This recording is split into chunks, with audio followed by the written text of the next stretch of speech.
하나님 말씀 보겠습니다. 하나님 말씀 베드로 전서 2장 9절 한 절 보도록 하겠습니다.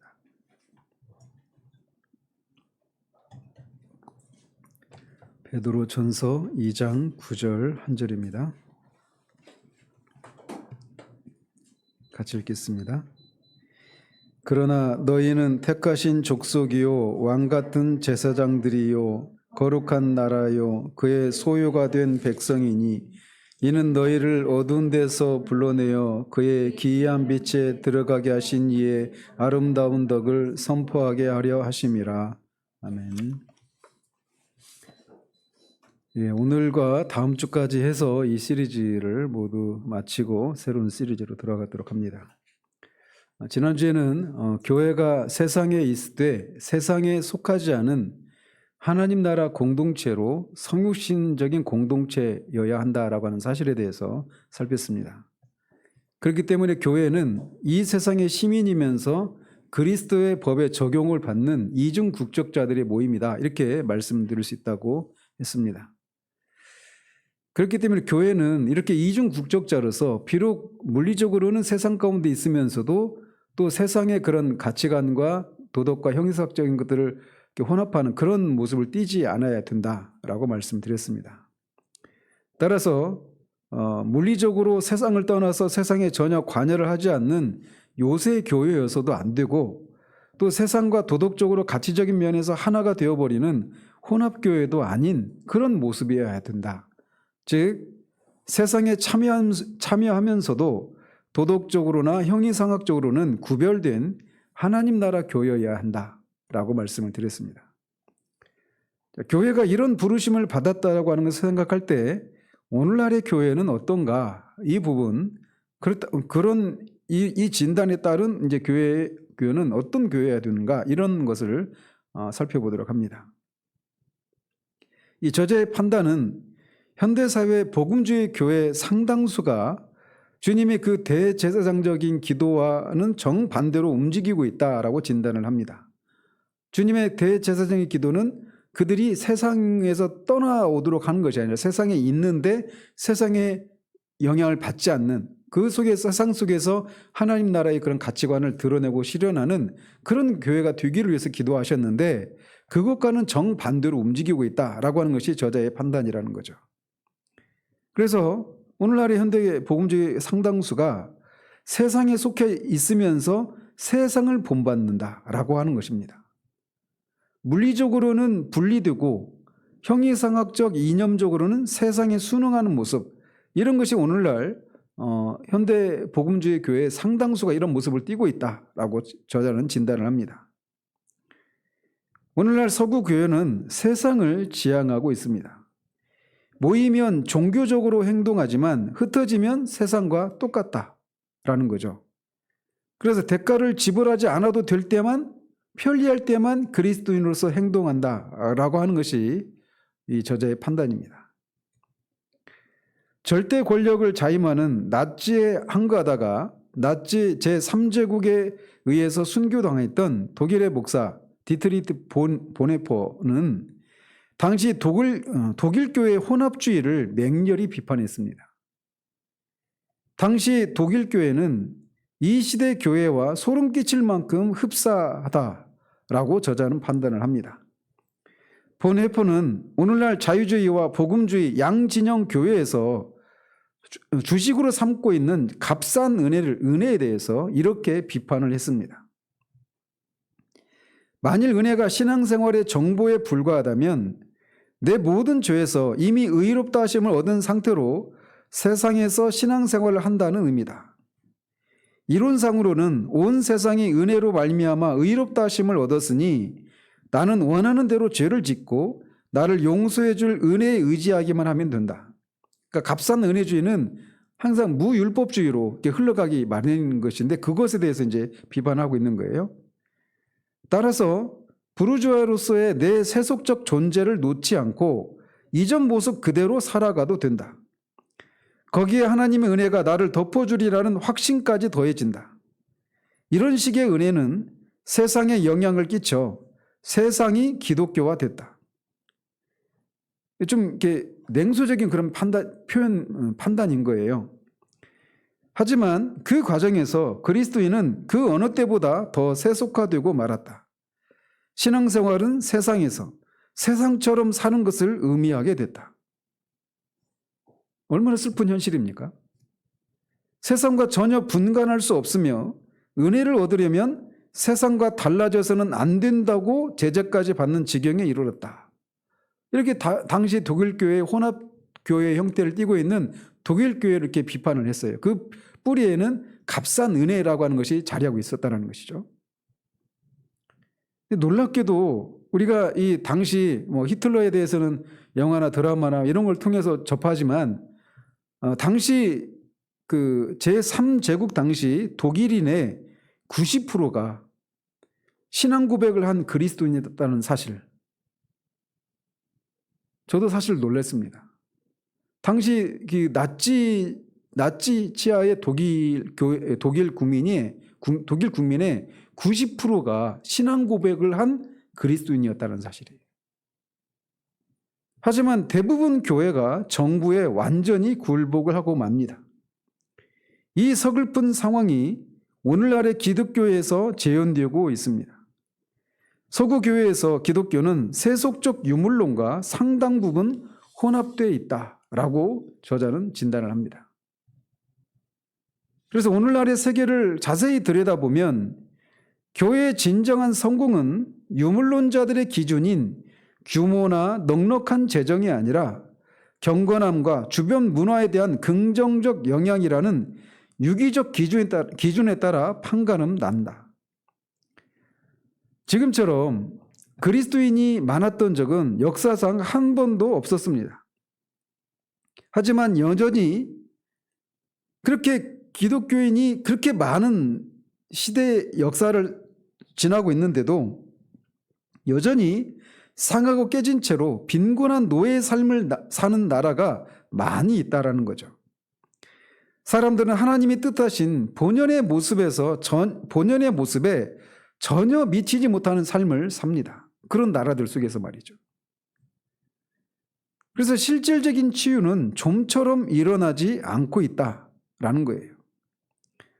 성과는 대개 본래 목표로 설정한 수준을 벗어나지 못합니다.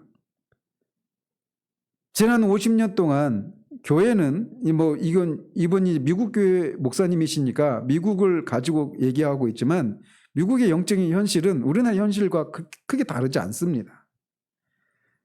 지난 50년 동안 교회는 교회 성장을 입버릇처럼 외쳤습니다. 그리고 전 세계 교회가 이 목표에 근접하고 있습니다. 그래서 역대 어느 때보다도 그리스도인이 많은 그런 시대를 지나고 있다 이렇게 말할 수 있지만, 그리고 그런 목표에 근접해 있지만 그 결과가 무엇인가라는 겁니다. 교회는 살아있는가? 말씀이 믿는 자들의 삶 가운데 육신을 입고 있는가? 사회와 국가가 교회를 통해서 변화되고 있는가? 그런데 안타깝게도 사회와 국가가 교회를 통해서 변화되고 있는 것은 고사하고 영향을 받는 경우조차 너무 희귀한 것이 이 오늘날의 현대교회의 그 영적인 현주소다라고 저자는 진단을 해요. 교회가 이렇게 문화에 영향을 미치지 못하는 이유 중 하나는 교회에 대한 개념이 잘못 설정되었기 때문이라는 겁니다. 즉 교회를 건물이나 일련의 프로그램으로 오해하기 때문에 교회가 문화에 영향을 미치지 못한다라는 것이죠. 프로그램 중심 교회는 교회 자체를 프로그램으로 규정하는 교회입니다. 프로그램 중심 교회의 목표는 사람들을 세상에서 끌어내서 교회로 인도하는 거예요. 그게 그 모든 것의 목적입니다. 프로그램 중심 교회는 대개 집회에 참가하거나 교회 일을 하는 사람들입니다. 그래서 건물을 교회로 이해합니다. 건물을. 모임과 활동을 빼곡하게 적은 달력이 이런 교회의 정체성이다라고 저자는 얘기해요. 그래서 모임과 집회 참석 횟수가 영성의 척도가 됩니다. 오늘날 우리가 처음에도 이제 말씀드렸던 것들의 연장이죠. 그래서 교회의 성공은 집회와 모임 빈도와 참석자 수로 가늠합니다. 집회와 모임이 많을수록 더 성공한 교회다라는 거예요. 어떻습니까? 우리가 살고 있는 시대 교회에 대한 성공의 기준이 이런 것들을 가지고 그렇게 평가하지 않습니까? 많은 경우에. 작가이자 신학자인 엘턴 트루블러들은 이 같은 현상의 오류를 이렇게 묘사를 합니다. 기독교의 목적이 오직 아니면 주로 주말에만 있다는 생각은 큰 오류다. 기독교 신앙에 관한 한 일상적인 평일의 삶이 주일에 일어나는 일보다 훨씬 더 중요할 수 있기 때문이다. 여기에 저자는 첨언하기를 교회 건물 밖에서 일어나는 일이 교회 건물 안에서 일어나는 일보다 하나님 나라 확장에 더 중요할지 모른다라고 평가를 합니다. 그래서 이 저자가 이 한국의 교회 현실을 2번 언급하는데 다 부정적인 걸 언급을 해요.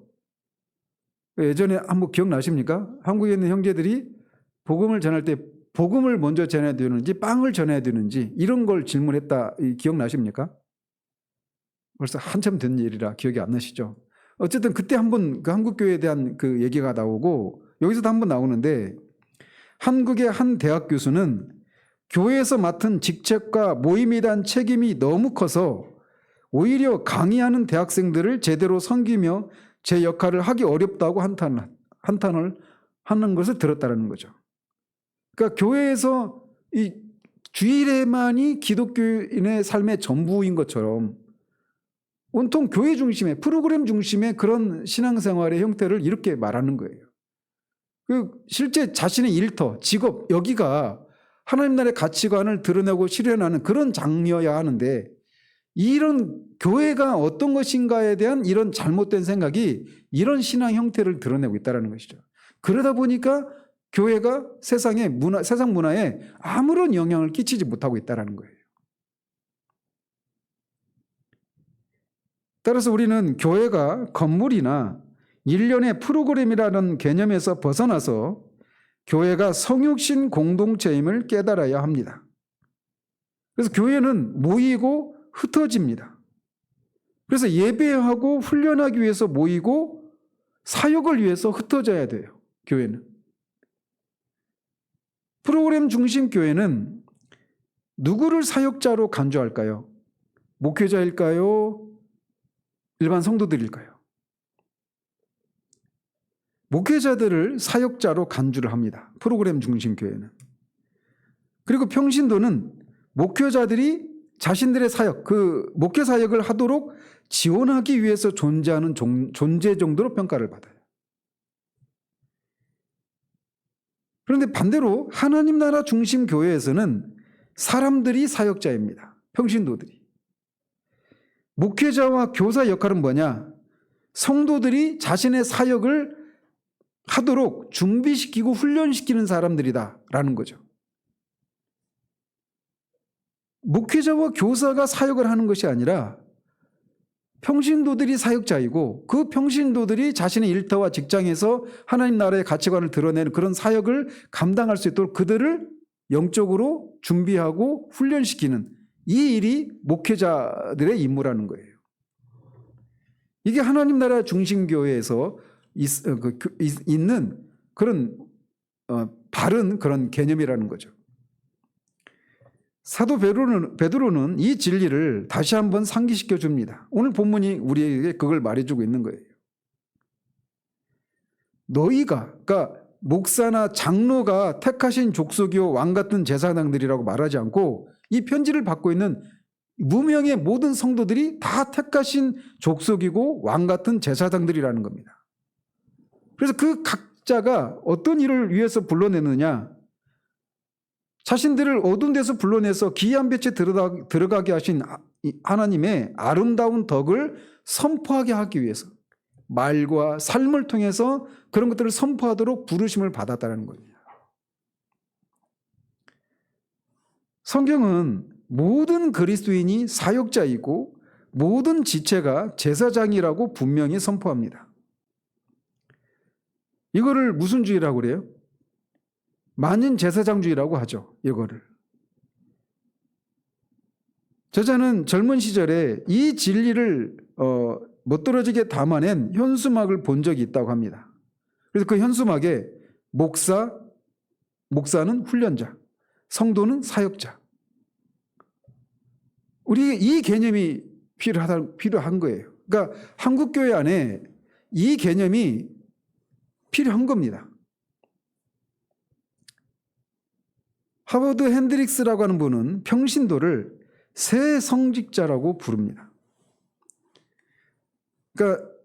그래서 이 목사는 훈련자고 성도는 사역자라고 하는 이 어렴풋한 개념을 이렇게 평신도를 새 성직자 이렇게 표현하는 것을 통해서 이 개념을 확실히 해주고 있다는 거죠. 근데 이거는 그가 새롭게 발견한 새로운 개념이 아니라 원래 이게 성경적인 개념이라는 겁니다. 우리가 잃어버린 성경적인 개념이 이 개념이라는 거예요. 따라서 이 개념을 우리가 이제 복원해야 한다는 겁니다. 특별히 우리가 저는 우리 한국도 이제 기독교 후기 시대에 접어들었다고 생각을 해요. 이번 주에 제가 총회에서 그 공문을 하나 받았는데 2026년이 되면 은퇴하는 목사님들이 청빙을 받아갈 목사님의 숫자보다 많아진답니다. 그러니까 청빙 받을 목사들의 숫자가 점점 2026년을 기점으로 이제 줄어든다는 얘기예요. 이제 뭘 가지고 그걸 판단하느냐면 보통 이제 강도사가 된 후에 전도사 사역을 모르시는 분이 계시니까 신대원 졸업하고 나면 이제 강도사 시험을 봅니다. 그리고 강도사로 1년을 지내요. 그리고 나서 이제 목사 고시를 볼 수 있거든요. 그래서 목사로 이제 목사 고시를 패스하면 보통 이제 뭐 부교육자로 이렇게 하면서 한 뭐 10년 정도 그렇게 훈련을 받고 목사가 청빙을 받습니다. 그래서 그 나이가 40대 초중반 이 정도 돼요. 대부분 평균적으로. 그걸 감안했을 때 2026년이면 10년 전에 목사 안수 받은 사람들의 숫자를 보면 그 은퇴한 목사님의 숫자와 이렇게 비교할 수 있잖아요. 그걸 가지고 이제 분석을 한 거예요. 그래서 2026년이 되면 한국교회에 은퇴하는 목사님들이 더 많아요. 그 청빙을 받아갈 그런 목사님보다. 그걸 어떻게 알 수 있느냐?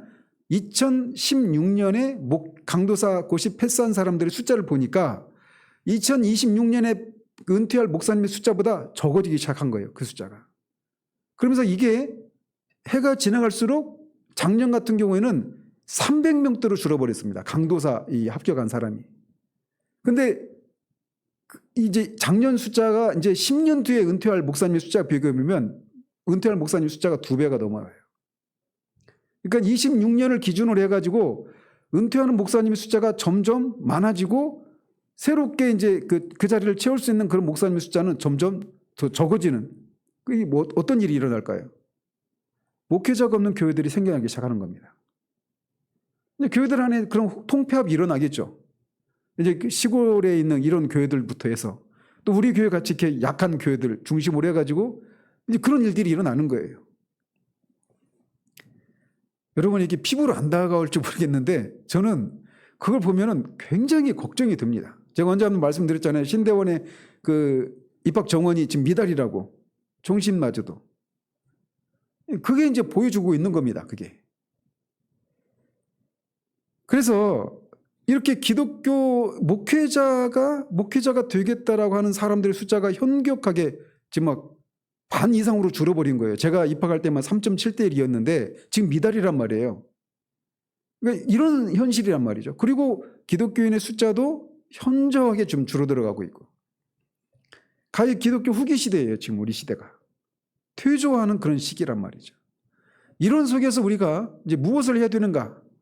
이제 그것에 대해서는 제가 이제 내년 한 해 성령론을 가지고 그거를 중심으로 좀 살필 겁니다. 영적인 측면에서.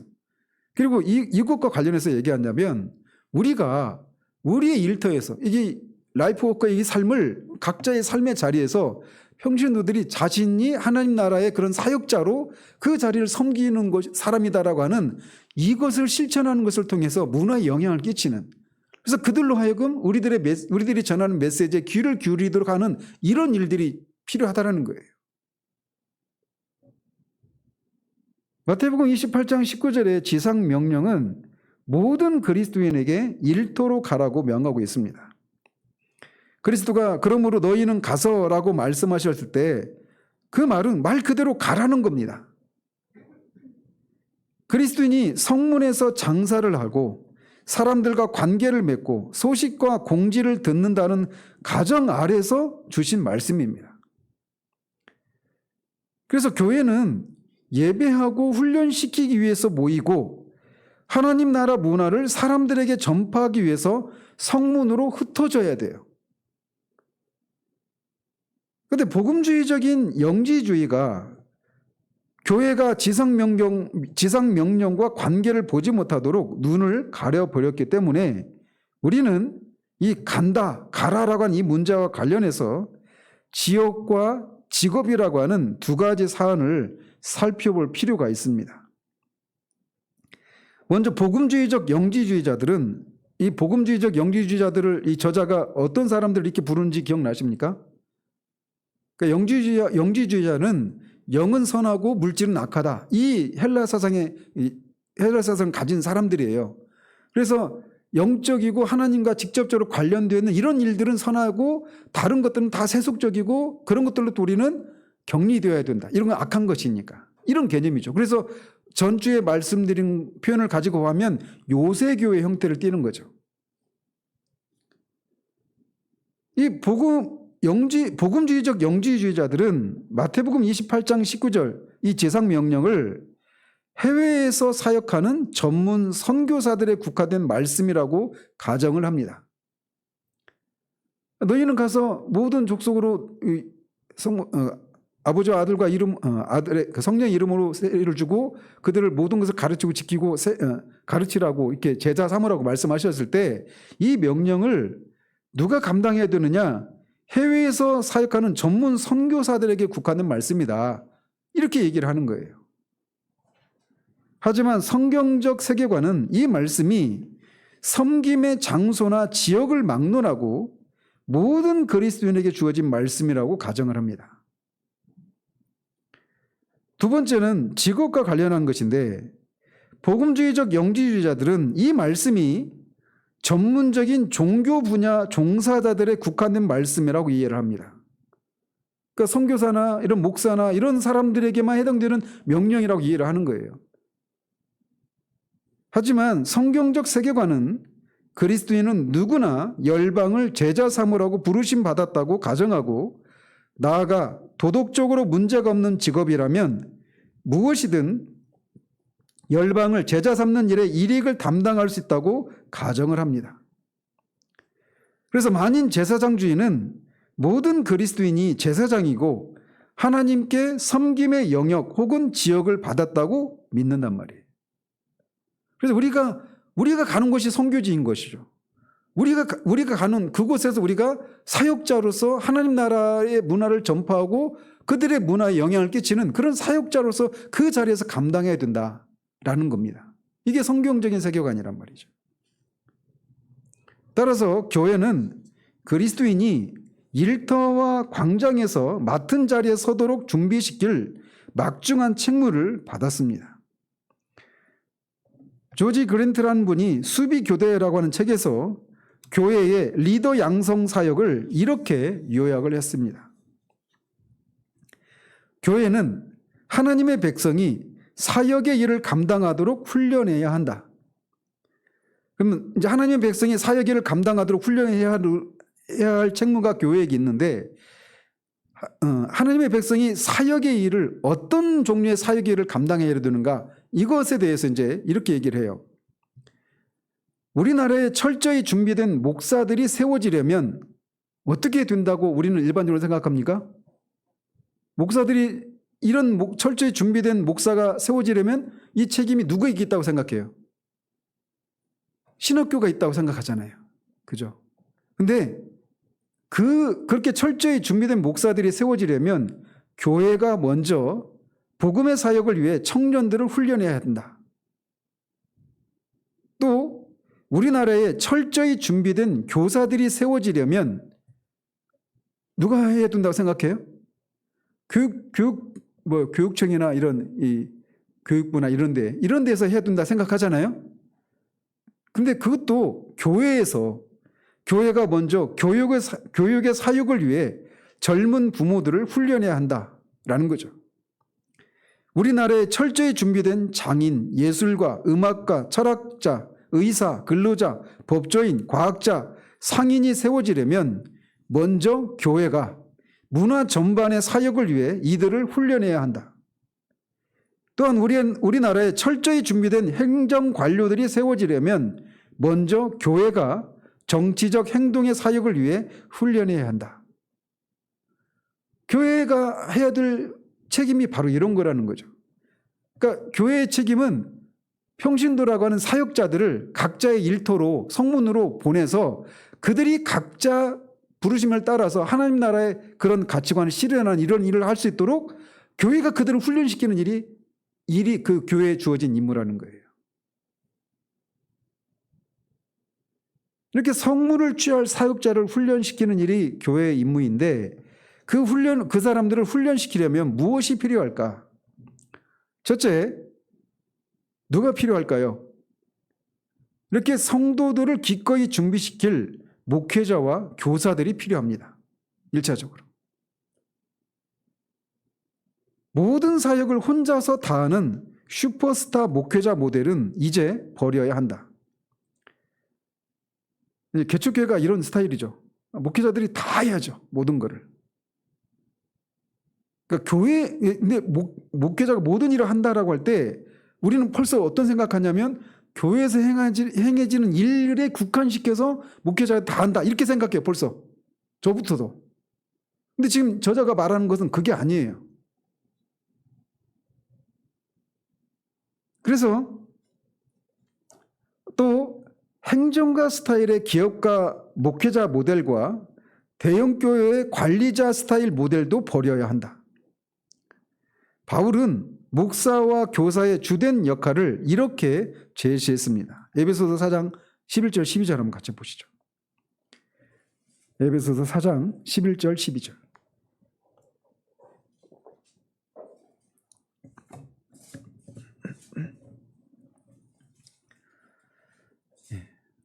같이 읽겠습니다. 그가 어떤 사람은 사도로, 어떤 사람은 선지자로, 어떤 사람은 복음 전하는 자로, 어떤 사람은 목사와 교사로 삼으셨으니 이는 성도를 온전하게 하여 봉사의 일을 하게 하며 그리스도의 몸을 세우려 하심이라. 자, 이 구절을 한번 보십시오. 사도와 선지자, 복음 전하는 자, 목사와 교사, 이 직분은 무엇을 위해서 주어졌다고 말합니까? 그렇죠. 성도들을, 다른 말로 표현하면 성도들을 훈련하기 위해서 주어진 거예요. 이 직분이. 무엇을 위해서 성도들을 훈련하도록 하셨느냐? 봉사의 일을 위해서. 그 봉사의 일의 목적은 또 뭐냐? 그리스도의 몸을 세우기 위해서예요. 그리스도의 몸을 세우기 위해서 봉사의 일을 하게 하는 겁니다. 그리고 그 봉사 일을 하도록 하기 위해서 훈련이 필요한 거예요. 그 훈련을 누가 감당한다? 목사와 교사가 감당한다 라는 거죠. 여기서 온전하게 하여라고 한 이 단어가 헬라어로는 카타르티스모스라고 하는 단어인데 이거는 완전한 구비 혹은 훈련을 시킴이라는 그런 뜻입니다. 그래서 성도들이 말씀드린 것처럼 사람들, 즉 성도들이 사역자예요. 근데 용어 자체가 우리는 벌써 목회자들이 사역자 이렇게 생각 갖고 있잖아요. 근데 성도들이 사역자인 겁니다. 따라서 이들은 봉사일을 하기 위해서 훈련되어야 합니다. 그렇다면 어떻게 사역자들은 벌써 우리가 목회자 이렇게 생각하는 게 아니란 말이에요. 성도들이 봉사를 위해서, 섬김을 위해서 훈련될까? 그것은 인도하고 말씀을 가르치는 데 은사가 있는 이들을 통해서입니다. 누구예요 이게? 이 목사와 교사예요. 성도들을 훈련시키는 역할은 사역자들의 역할보다 즉 성도들을 훈련시키는 역할은 목사와 교사 역할인데 이들의 역할은 사역자들의 역할, 즉 성도들의 역할보다 더 중요하지 않다라는 거예요. 그저 역할이 다를 뿐이라는 거죠. 목사와 교사의 역할은 모든 사역의 일을 다 전담하는 것이 아닙니다. 성도들이 맡은 바를 감당하도록 준비시키는 것이 목사와 교사의 역할이에요. 두 번째, 그래서 이렇게 사역자들을 훈련시키기 위해서는 먼저는 목사와 교사가 필요하다라는 거예요. 그들을 훈련시킬 수 있는. 그리고 두 번째, 성문을 차지할 사역자들을 훈련시키려면 강단에서 일관성 있게 직업 신학을 선포해야 한다라는 겁니다. 이 두 가지가 필요하다는 거예요. 이 제자가 1957년 그리스도를 영접한 이후로, 그러니까 이때가 20살만 해도 이분이 37년생이라는 얘기죠. 15살이면 42년생이고 연세가 굉장히 많죠. 그죠? 근데 57년 그리스도를 영접한 이후로 나는 직업을 주제로 한 설교는 딱 2번밖에 못 들어봤다. 라브리 공동체에서 들은 프란시스 셰퍼의 설교가 처음이었고, 그러니까 이분이 셰퍼의 제자라고 했잖아요. 두 번째는 일이 저주라고 주장하는 한 미국 목사의 설교였다. 그만큼 교회에서 직업과 관련된 이런 이 직업 신학을 이런 것과 관련된 말씀을 들어보지를 못했던 거예요. 현실적으로도 그리스도의 대의는 주일 하루보다 월요일부터 토요일까지 더 많이 뻗어가고 교회 건물 안에서보다 일터에서 더 많이 확장될 수 있습니다. 그 때문에 비록 많은 교회가 영적 주제에만 초점을 맞추고 있지만 오히려 하나님 나라와 직업에 관한 주제를 가르치는데 더 많은 시간을 할애해야 한다라는 거예요. 이런 면에서 우리가 올 1년 동안 했던 이런 것들이 굉장히 중요한 거죠. 세 번째로는 사람들이 일터에서 총체적으로 일하도록 준비시키려면 제자 훈련 강의가 필요하다라고 저자는 말합니다. 강대상에서 직업 관련 주제로 말씀을 선포해야 하고 여기에 일터로 나갈 그리스도인을 제자화하기 위해서 교회에 일종의 그룹 모임이나 천국 사역자 강의가 더해져야 한다.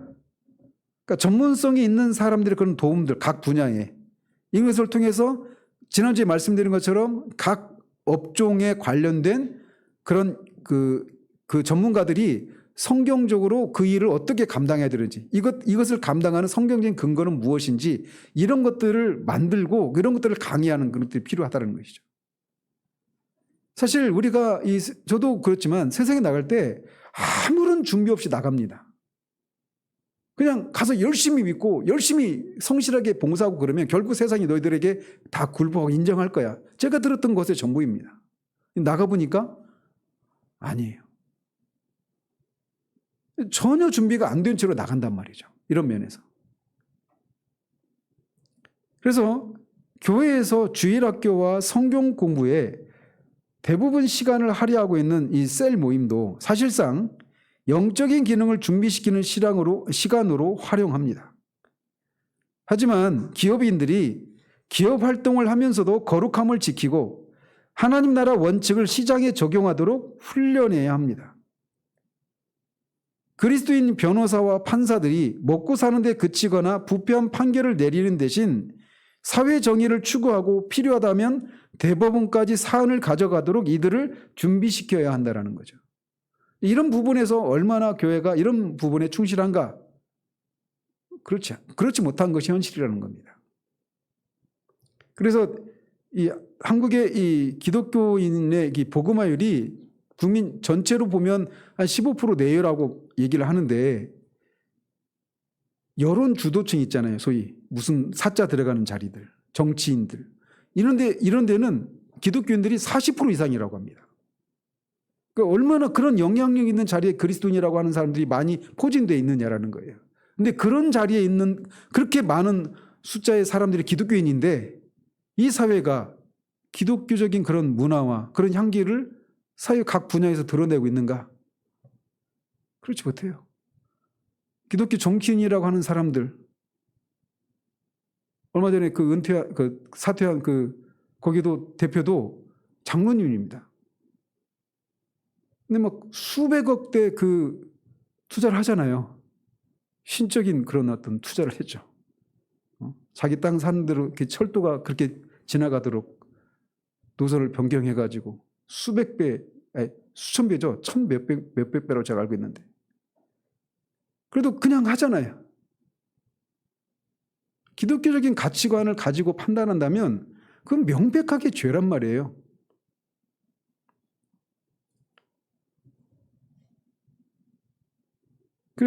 그래서 그런 사람들을 준비를 시켜야 돼요.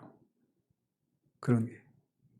네 번째로 준비된 기업인들이 시장에서 사역하고 변호사들이 법조계에서 공무원들이 정부와 경찰서와 소방서에서 농민들이 농장과 과수원에서 주부가 가정에서 사역하도록 파송해야 한다라는 일반적인 인식이 필요합니다. 그러니까 자신이 그렇게 하나님 나라의 사역자로서 천국 사역자로서 그 사역을 감당하도록 나는 이게 파송받은 사람이다라고 하는 인식을 가져야 된다는 거죠. 그래서 거기서 그냥 방어적이고 수세적인 이런 태도를 취하는 게 아니라 그리스도인은 누구나 자신에게 맡겨진 사역을 위해서 임명받은 자이자 그리스도가 맡기신 임무를 위해 구별된 자라고 하는 인식을 가져야 합니다. 따라서 교회는 각 사람이 자신의 부르심을 향해 나아가도록 이들을 풀어줘야 합니다. 마지막 다섯 번째로 그리스도인인 셀그룹이 사회 각 영역에서 성경적 진리와 원칙을 적용해야 합니다. 예를 들면 교인 중에서 의료 관련 직업을 가진 이들을 그리스도인 의료인 셀그룹으로 연결시켜 동종 분야 종사자들과 교제를 하고 나아가 하나님 나라가 병원을 관통하기 위한 전략을 수립하도록 할 수 있습니다. 저자가 예를 들고 있는데 우리가 각자의 현실에 따라서 얼마든지 할 수 있겠죠. 중앙정부나 지방정부에서는 그리스도인 분야 전문가들이 모여 공공정책 수립에 영향력을 행사하거나 이를 위한 입법을 추진할 수도 있습니다. 이런 패턴을 사회 모든 영역에 다 적용할 수 있습니다. 또 적용해야 하고. 따라서 성문에 다시 사역자들을 훈련되고 준비된 이 사역자들을 세우는 일은 매우 기묘한 상황입니다. 더더욱 기독교 후기 시대에 교회의 메시지에 대해서 교회를 조롱하고 있는 이 시대 속에서 이런 사람들이 더욱더 요구되는 거예요.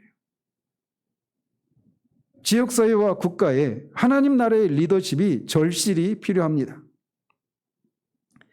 시카고 무디 기념교회 어인 루처 목사라고 하는 분이 계신데 그분은 독일 교회가 문화를 제대로 비판하지 못했고 히틀러의 부상을 거부감 없이 받아들였으며 심지어 제3제국을 지지하기까지 했다고 비판하면서 오늘 교회 앞에 어떤 선택이 놓여 있는지를 설명을 합니다. 그런데 우리 역시 동일한 상황에 놓여 있다는 거예요. 어떤 상황이냐? 교회는 외소해지는 영적 영역의 주이신 그리스도와 만물의 주이신 그리스도 중에서 선택을 해야만 했다라는 거죠.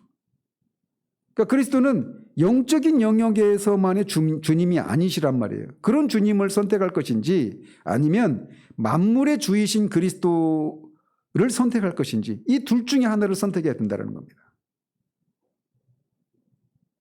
그에 져서 히틀러의 십자가에서 루처 목사는 오늘 미국에 존재하는 패턴이 히틀러가 권력을 잡을 무렵 독일에서 볼 수 있었던 패턴과 얼마나 흡사한지 보여주고 있습니다. 루처 목사는 미국 교회, 나아가 세계 교회에 도전의 메시지를 던집니다. 만일 그리스도의 십자가가 세상을 향한 하나님의 사랑의 최대 표현이라면 그리스도를 따른 우리 또한 세상을 향한 사랑을 보여야 한다. 이제 그리스도인이 예술과 교육, 정치, 법조 분야의 리더가 될 때다. 영적 영역을 정치, 사회, 문화적 영역에서 분리한 독일 교회의 실수를 반복하지 말아야 한다. 우리는 온 인류와 이 지구를 공유하기 때문에 과거 그리스도인들이 주도했던 모든 영역에서 리더십을 재확립해야 한다. 교육, 정치, 법률 분야에서 신뢰를 쌓아 세상이 우리가 선포하는 메시지에 귀를 기울이게 해야 한다. 그리스도인이 있는 곳 어디서나 십자가가 보여야 한다. 그래서 처음 시작할 때부터 계속 반복해서 말씀드린 것처럼 우리는 지금 우리가 계속 전해왔던 이 메시지에 대해서 굉장히 생소한 개념으로 받아들여요. 왜냐하면 이런 것과 어쩌면 우리는 복음주의적 영지주의자들에 가까운 그런 신앙생활을 해왔기 때문에 그래서 이 영적인 영역과 관련된 것에서만 주님의 통치가 실현되고 나타나는 것을 바라고 추구하고 그리고 우리가 갈망할 뿐 다른 모든 영역도 주인이 주님이시라고 하는 것을 우리가 인정하고 그곳에서도 주님의 통치 현실이 드러나야 된다라고 하는 이런 생각으로 우리가 교회 안으로 모여드는 요새 교회가 아니라 세상에 있지만 세상에 참여하지 않는 하나님 나라의 이런 교회로서 세상에 하나님 나라의 문화를 실천하는 드러내는 그런 삶을 살아야 된다라고 하는 이런 메시지가 우리를 되게 불편하게 하고 좀 이상한가 아니 이렇게까지 생각할 수 있는 이렇게 받아들일 정도로 너무나 오래도록 우리는 소리 이런 어떤 이 잘못된 성속 이원론에 우리가 사로잡혀 있다는 겁니다. 리더십 전문가 워렌 베니스와 버트 나수스도 동일한 점을 이렇게 강조합니다. 역사에 고위급 리더 몇 명이 아니라 모든 직종에 다수의 리더가 필요한 순간이 있다면 리더십에 대한 포괄적이고 전략적인 관점이 필요한 순간이 있다면 바로 지금이다. 사회의 모든 영역에 하나님과 피조물의 참된 본질과 목적을 보여줄 하나님 나라 리더십이 어느 때보다도 필요합니다. 교회는 주일뿐만 아니라 하루 24시간, 1년 365일 일해야 합니다. 이렇게 하면 매일 모여서 철학의 모임 해야 되는가? 이게 이렇게 돌아가면 안 돼요. 이 얘기를 듣고. 어떤 의미인지 알으시겠죠? 흩어져서 각자의 삶의 자리에서 이렇게 하나님 나라의 문화를 실천하고 드러내는 삶을 살아야 된다는 말이죠. 교회 건물에 갇혀 있지 말고 세상 속에 있어야 합니다.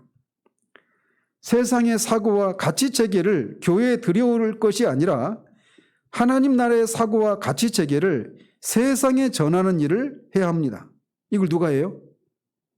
모든 그리스도인이 해야 되는 거예요. 각자의 삶의 자리에서, 각자의 일터에서. 그리스도의 사역자로서의 소명을 받아들이고 세상에서 성육신 공동체로 살고 일하는 그리스도의 몸의 지체가 늘어가 임계 질량에 도달할 때 진리와 선함과 아름다움이 교회에 차고 넘쳐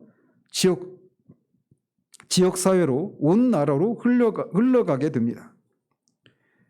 이런 그리스도의 몸을 통해 하나님이 자신을 세상에 알리십니다. 그 결과 세상이 그 하나님을 하나님으로 인정하고 높이는 일들이 일어나게 되는 거예요. 그래서 우리가 이제 다음 주면 끝나는데 어쩌면 우리가 저는 말씀드리기 좀 그렇지만 어쨌든 여러분들이 신앙생활 하시면서 어쩌면 우리가 이 오예배 때 들었던 이런 얘기들을 쪼가리는 들었을지 모르겠지만 또는 이런 얘기조차 듣지 못한 채 그냥 열심히 성경 읽고 기도하고 교회 봉사하고 경건생활하고 이런 것 위주의 신앙생활에만 우리가 경도되어 있다가 이런 얘기를 처음 들은 분도 계실 수 있어요. 그리고 이런 것들이 지금까지 들어왔던 것들이 그냥 그 아주 한정되고 부분적인 이런 것에 불과했다라고 하는 것을 이 시를 들으면서 처음으로 듣고 놀래거나 아니면 좀 이상하게 받아들이거나 이럴 수도 있습니다. 둘 중 하나. 그런데 계속 살펴왔던 것처럼 언제나 교회 역사는 하나님이 예수 그리스도가 하나님 나라의 왕으로서 그분의 통치의 영역이 미치지 않는 곳은 단 1인치도 없다라고 하는 아브라함 카이페의 말처럼 모든 영역에서 그리스도의 통치 현실이 드러나야 돼요. 누구를 통해? 그리스도의 몸인 교회를 통해. 교회 지체들인 우리 한 사람 한 사람의 삶과 존재와 일을 통해서 그런 일이 일어나야 된다는 것입니다. 그래서 이제 우리가 들은 것처럼 우리가 모든 일을 해야 되는 건 아닙니다. 각자의 특별한 부르심이 있으니까 그 부르심의 자리에서 그런 일을 해야 되는 거예요. 그래서 거기서 내가 목회자가 목사만 사역자가 아니라 나도 하나님 나라의 사역자라고 하는 이 인식을 가지고 거기에서 하나님 나라의 가치들, 진리와 선함과 아름다움이라고 하는 표현할 수 있는 이 대표적인 가치를 그곳에서 실현하는 그것이 있어야 되는 거예요. 그리고 각자가 그런 전문가가 되어서 내가 이 부분에 있어서 가정으로서 또는 뭐 휴교와 관련 일을 하는 사람으로서 또는 뭐 다른 영역에 있는 사람으로서 내가 이 일에 대해서 전문가가 되어서 또 누군가를 훈련시켜서 그 자리로 계속 이어서 하나님 나라가 계속 확장되어 가는 일들에 계속해서 사람들을 세워 나가는 이것이 오늘날 우리가 성령의 그런 역사, 그 부흥이라고 하는 역사를 통해서 한국교회를 다시금 새롭게 해주시는 그런 일들을 구하는 것과 동시에 우리가 또 우리의 삶의 자리에서 우리가 마땅히 해야 될 이 기독교 후기 시대에 살아가는 우리들의 책무다라고 하는 것을 깊이 생각할 수 있는 그런 은혜가 있기를 바랍니다. 기도하겠습니다. 하나님 아버지, 교회의 부르심이 무엇인가에 대해서 우리가 깊이 통찰할 수 있는 은혜를 허락해 주시옵소서. 우리도 모르게 요셉교회의 형태를 띠고 있지는 않은지, 그래서 세상과 물리적으로도 그렇게 담을 쌓고 우리 안에서만 그렇게 하나님의 은혜를 누리며 살아가는 것으로 만족한 채 교회 안에만 또 심지어 가정 안에서도 그렇게 고립된 그런 사람으로 직장 안에서도 그렇게 살아가고 있지는 않은지 우리가 돌아볼 수 있기를 원합니다. 그곳에서 교회에서 예배하고 훈련받은 것을 통해 그 각자의 자리에서 하나님 나라의 그런 공동체 일원으로서 하나님 나라의 가치를 실현하고 드러내는 그런 사역자로서의 임무를 내가 감당해야 된다는 것을 알고 그 속에 하나님 나라의 문화를 전파하고 그들의 문화에 영향을 끼치는 그런 사역자들로 능동적인 모습으로 나타나는 우리들 될 수 있도록 도우시옵소서. 각자의 부르심은 다 다르지만 그 각자의 부르심의 자리에서 자신이 다 그렇게 하나님 나라의 사역자라는 인식을 가지고 그렇게 능동적으로 살아가서 이 모든 것이 어그러지고 굽어져 가고 있는 이 시대에 하나님의 교회가 하나님이 어떤 분이신가를 그런 삶을 통해 더 드러내고 세상이 다시금 교회의 메시지에 귀를 기울이는 일들이 일어날 수 있도록 그런 일들에 우리를 사용하여 주시기를 원합니다. 예수 그리스도 이름으로 기도합니다. 아멘.